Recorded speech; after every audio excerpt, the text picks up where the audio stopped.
Olá, irmãos. Pregação é o nosso tema de hoje. Vamos falar sobre um estudo que está sendo desenvolvido em Monte Tabor, que está sendo chamado de homilética monte-taboriana, que são verificações bíblicas de como deve ser o conteúdo da pregação e sobre vários métodos bíblicos de que deve ser aplicado na pregação. E nesse estudo verificamos que existem 5 regras que são as principais regras bíblicas de como deve ser uma pregação, que no caso a gente chama de 5 regras de ouro da pregação, né? E a primeira regra de ouro da pregação é entender qual é o objetivo da pregação.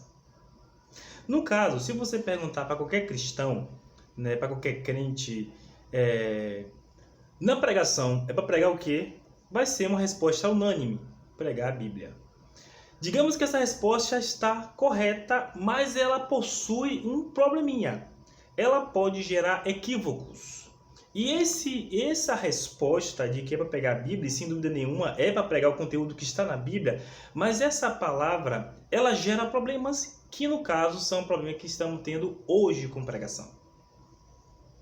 Quando você vai ver na Bíblia, né, qual é a razão precisa realmente da pregação, aí você faz uma certa correção para evitar equívocos. Por exemplo, quando você dá a resposta de que a pregação é para se pregar a Bíblia, as pessoas entendem que a pregação pode se pregar absolutamente qualquer coisa que está na Bíblia. E isso gera problema, como aconteceu na minha igreja, na minha congregação, uma certa vez, que o tema da pregação do pregador foi o número 3. Então esse pregador catou tudo quanto é versículo que possuía o número 3 e ficou citando, só porque ele tinha o número 3. Esse é o problema. Esse tipo de coisa. De um camarada vai lá, pega qualquer tipo de passagem que não tem conteúdo doutrinário, aperfeiçoador para a vida dos crentes e fica transformando isso em pregação. E faz com que muitos crentes se sintam até enfadados, porque aquela informação que está sendo passada não vai ser útil em nada. E sabemos que muitas das vezes o pregador não tem exatamente o que falar, ou o pastor. Então ele fica ali fazendo uma coisa, né, que antigamente era falado, fica enchendo linguiça, matando o tempo. O tempo passar, ele concluir, né, poder concluir aqueles 30, 20 minutos de pregação. Mas eu ainda não disse qual é o objetivo da pregação. Veja, em Efésios, no capítulo 4, do versículo 11 até o versículo 14, lá está descrito. Na verdade, esses versículos, ele descreve a razão da existência dos ministros, do apóstolo antigamente, do pastor, do mestre, do profeta e do evangelista. Lá descreve isso. E quando for lendo, você vai perceber que a forma pelo qual ele alcança esse objetivo é por meio da pregação. Então, logo, o versículo também está falando da pregação. Veja, no versículo 11, né, do capítulo 4 de Efésios, fala que ele deu uns para apóstolo, outros para profeta, outros para mestre, outros para pastor e evangelista, né? Ou seja, escolheu alguns como ministros para a igreja. Aí ele vai dizer, tendo em vista, com o objetivo de... Aí vem a descrição. Diz assim, tendo em vista... No versículo, a partir do versículo 12 até o 14, primeiro, o aperfeiçoamento do santo. 2, para a obra do ministério. 3, para a edificação do corpo de Cristo. Versículo 13, 4, até que todos cheguemos à unidade da fé. 5, e do pleno conhecimento do Filho de Deus. 6, ao estado de homem feito. 7. A medida da estatura da plenitude de Cristo. Versículo 14. Oitava razão. Para que não sejamos mais meninos inconstantes. Agora vai dizer o que a existência dos ministros no caso da pregação, procura evitar. Evitar o quê? Evitar que não sejamos mais meninos, ou seja, não é para existir menino na igreja. Menino, você entende quando chega logo, mas o objetivo da existência dos ministros e da pregação é fazer com que, com o passar do tempo, os meninos virem homens. Então, para evitar que não sejamos mais meninos inconstantes, instáveis. 9. Levados ao redor por todo o vento de doutrina, pela fraudulência dos homens, pela astúcia tendente à maquinação do erro. Tá aqui. Aqui está a razão do objetivo, da razão da existência dos ministros e o objetivo da pregação. Qual é o objetivo da pregação? Você vê que aqui está aperfeiçoamento do santo, a pregação, a existência do ministro e a pregação tem por objetivo aperfeiçoar os crentes, amadurecer os crentes para que ele não seja mais menino, quando diz a estatura de homem feito é maduro, homem maduro, não menino, né, que tem medo de Hello Kitty porque não tem boca, porque é pacto de demônio, de Coca-Cola porque está na frente se escreve diabo e essas coisas aí. Maduro, né? Edificação do corpo de Cristo. Como é que o pastor consegue isso? Pregando. Ele amadurece a igreja, ele aperfeiçoa a igreja pregando. É através da pregação. Então a pregação, ela tem por objetivo amadurecer, edificar, tornar mais firme, mais forte a igreja. Em razão mais simples de tudo que nós lemos aqui, podemos sintetizar para não ficar muita coisa: amadurecimento, edificação e aperfeiçoamento. É isso aí. A pregação tem que causar isso na vida dos crentes. Aí eu te pergunto, é exatamente qualquer coisa que eu pregue na Bíblia que vai fazer você amadurecer, ficar mais forte e aperfeiçoado? Se eu pegar uma genealogia de qualquer pessoa lá e começar a falar para você várias curiosidades legais e bacanas, muito massa, né, na genealogia, isso vai te aperfeiçoar, vai interferir na sua forma de se comportar no dia a dia, no trabalho, família, casa, escola? Vai? Você aprender sobre genealogia vai afetar a sua vida, seu comportamento? Não vai. É informação bacana para a escola dominical, mas pegar contextos de como também até explicar qual o significado dos utensílios do templo, que é bom, os crentes precisam aprender realmente, mas isso não é para pregação. Eu aprendi o significado dos utensílios do templo, do castiçal, do altar, do candelabro, entre outros, não vai aperfeiçoar a minha vida no meu comportamento. É bom, deve ser ensinado, mas é conteúdo para a escola dominical, não para culto à noite. Mas, como eu disse, essa é só a primeira regra. Ainda tem outras que vai desenrolando e você vai cada vez mais compreendendo, né, a importância de que a pregação à noite tem que ter uma filtragem. Tá? Não vou abordar todos os pontos aqui, todas as 5 regras de ouro, porque o vídeo vai ficar longo, falo sobre eles depois em outros vídeos. Esse vamos ficar somente no primeiro objetivo, no qual já estamos já em 8 minutos aí, só falando do primeiro objetivo. Então o que acontece? Você precisa entender qual é o objetivo.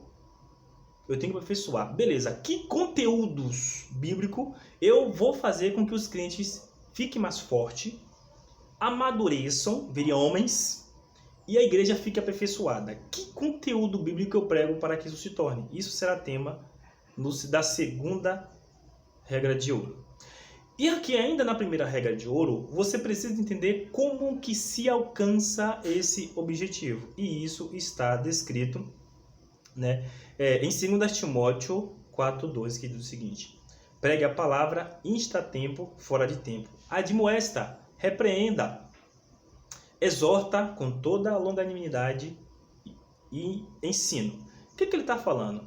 Admoesta, ou seja, você aperfeiçoa os crentes quando você vai pregar com a admoestação, que é corrigir quem está errado, mas de uma forma mais amorosa, mais branda. Repreender, que é corrigir quem está errado de uma forma um pouco mais dura. Ou seja, existem casos que você procura corrigir, mas de uma forma mais light. Porém, existe caso que você procura corrigir, mas tem que ser um pouco mais duro. E porém, tem a exortação. A exortação não é o que os crentes pensam, dizem, que é descer o pau, descer o cajado, né? Não é. Exortação é dar ânimo para os crentes que estão desanimados, fracos, abatidos. A esses aí você procura exortar, dando palavras de conforto. Então, no caso, o modelo da pregação, ela não pode ser única, ela não pode ser só admoestativa, repreensiva ou exortativa. Ela deve variar conforme a necessidade. Ou seja, se tem muita gente errando, então admoesto. Se tem muita gente errando de forma grave, aí eu repreendo. Mas se tem pessoas ali, muitas pessoas em desânimo, aí eu vou exortar. Então a pregação, ela se adequa com a realidade da igreja, que inclusive esse é uma das regras de ouro que vamos tratar depois. Mas antes que uma pessoa comece a querer se interessar por pregar, já existe um versículo que vai orientar o que você deve fazer primeiramente, que está escrito em 1 Timóteo 4,16, que diz o seguinte: tem cuidado de ti mesmo e do teu ensino, persevera nestas coisas, porque fazendo isto, te salvarás tanto a você como os que te ouvem. Olha a sequência. Quem quiser ser um pregador, professor, diz o seguinte: cuida de ti mesmo. Primeiramente, eu vou cuidar de mim, da minha reputação, da minha vida espiritual, né, do meu senso de justiça e santidade conforme a Bíblia. Primeiro eu cuido de mim. Após eu cuidar de mim, depois de que eu ter moral para poder pregar ou ensinar, então agora eu vou me preocupar com o ensino. Cuida de ti mesmo e do teu ensino. Agora eu vou cuidar da palavra. Eu vou me dedicar, né, piamente à palavra, estudá-la. Vou me dedicar. Você veja que a palavra diz que o ensino ele deve ser cuidado. Eu tenho que cuidar dele para que não haja mazela com ele. E vai dizer, persevera nessas coisas. Nessas coisas o quê? Em cuidar de mim e cuidar do ensino. Então eu me dedico a cuidar de mim, da minha vida, e me dedico e também a cuidar do ensino. É uma dedicação dupla daquele que quer ser um pregador, um professor, um pastor, ou seja, um transmissor da palavra em forma geral. E aí ele vai dizer o que isso vai resultar. Se você começa a fazer isso, cuidar de você, cuidar do teu ensino, e eu perseverar nisso, isso vai me resultar o quê? Aí ele diz, porque fazendo essas coisas, perseverando em cuidar de você e do ensino, te salvará a ti mesmo, já que eu estou cuidando de mim, a minha vida espiritual, eu vou me salvar, né? E vou salvar aqueles que estão me ouvindo, no caso não eu, a palavra, né? Mas sou eu que estou transmitindo, então a Bíblia faz esse tipo de analogia. Aqueles que estão ouvindo o ensino no qual eu estou cuidando, estou transmitindo de forma zelosa e ortodoxa, as pessoas ouvirão isso e se salvarão. A palavra, por isso que Jesus Cristo disse, conhecereis a verdade vos salvará. Ou seja, conhecer a verdade, ter o conhecimento do ensino ortodoxo, da doutrina verdadeira, me salvará. Né? Eu entenderei, eu saberei qual é o correto, o que é que Deus realmente quer da minha vida, o que é que Deus não quer que eu ande por aí fazendo. Então, o fator de eu estar ensinando isso para as pessoas fará com que elas, ao aprender isso, se salvarão. E eu, falo também cuidando, me salvarei. Então esse é o ponto inicial, na verdade, que deveria existir no estudo sobre homilética. E depois partir para a questão de que as pessoas entendam qual é o seu objetivo, o objetivo da pregação.